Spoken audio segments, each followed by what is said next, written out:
So some educators are excited about AI, while others, I think, are understandably cautious. And you've probably seen this in your work too. So for you, what are some of the biggest opportunities and concerns that institutions should consider when bringing AI into curriculum design, especially today? So, I think of it like this in two kind of categories and using the tool to develop curriculum process, but then also having the tool as like an instructional tool within the curriculum. Right. So there's a, and I think we look at that a little bit differently. So when we're thinking about how we're using this technology in developing learning, I think our role just starts to shift a little bit. Where, we talk about curriculum developers and instructional designers, we tend to really think about content. How is content displayed? How is the learner navigating the content?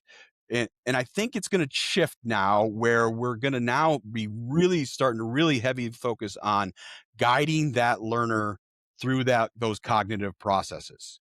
So we have to really start thinking about, what is the learner doing here and why are they doing that and how is that related and achieving that learning outcome more so than we do now, right? We kind of look at it at like a lesson or module kind of levels. We're gonna have to get a little more detailed, I think, in our learning pathways as we do our designs with artificial intelligence you know, picking up the other pieces of that design, putting the content together and organizing and summarizing and doing all that stuff for us.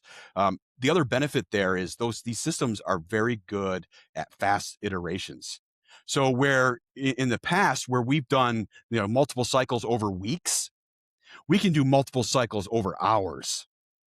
Right. And so you Hmm, can get those right. iterations. I always like to say when I work with a client doing an instructional design product, the client never knows what they want, but they know what they don't want. So if I can produce something and they're like, that's not what I'm looking for. Great. I just learned something. Let's move on. Right. So Right. these technologies allow us to do that much quicker. Now Absolutely. on the other side, I think educators there's room for concern here. Because if this AI tool is being used to substitute the cognitive effort that produces learning, then we're not achieving that outcome. So we have to really look at that process. What is the student doing? Are we giving them everything they need to achieve that outcome? And understanding that the cognitive effort has to happen, right? That's what we want to do. We need that friction to produce the learning, and not just type in this prompt and hit go, and here I go. Well, the learning didn't happen, or the intended learning didn't happen, which brings up a Right. concern: is maybe we have to start looking at those learning outcomes themselves. So where we focused on things like some more hard skills of like academic writing. Well, maybe that's not such a prioritized skill anymore where critical thinking is and creative thinking is. So we write those into the objectives is what we're trying to achieve. So I mean, again, I think we have to really start if we're looking at just plugging in an AI tool in our current processes, I think there's problems. Right, we're not gonna use it in a way, and it's not gonna be done in a way to still achieve that learning outcome with the student using this tool. We have to look at that total learning process and just think differently in how we're gonna achieve it. You know, and Hmm.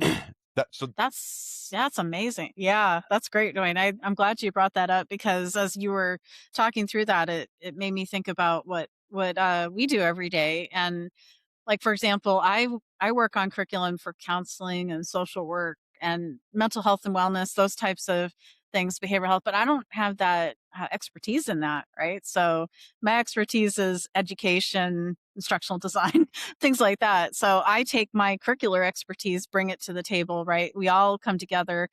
But what I find is happening, and I don't know if this is what you're seeing too with your clients and even in education, but what I'm finding is that sometimes the curriculum developers will go to, we have a closed AI model that we use. So they'll go there because they don't know about nursing or they don't know about counseling, and they'll bring some ideas forth with AI, right? And they'll say, here's 8 topics. Let me get some objectives. Let me get some assignment ideas, some discussion questions, things like that for the curriculum. And then they hand it to the faculty and they're like, "Oh yeah, this looks great." And I'm thinking, "Wait, have they looked at it?